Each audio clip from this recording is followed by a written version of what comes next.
భావ మమతల భావ కవితలి శుభలేఖలు కావాలి, బ్రహ్మ కలిపిన జన్మముడులకు సుముహూర్తం రావాలి.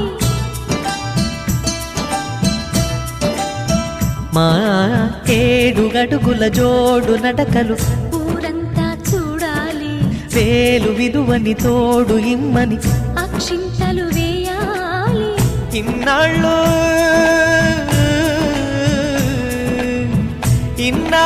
ఎదురు చూసే ఆశల రాజ్యంలో రాణిని తీసుకువచ్చే కళకళ కనబడగా గుండె గూటికి పండుగొచ్చింది,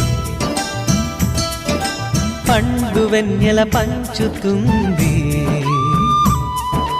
మబ్బుల్లో జాబిల్లి ముంగిట్లో దిగుతుంది, నా ఇంట్లో దీపం పెడుతుంది.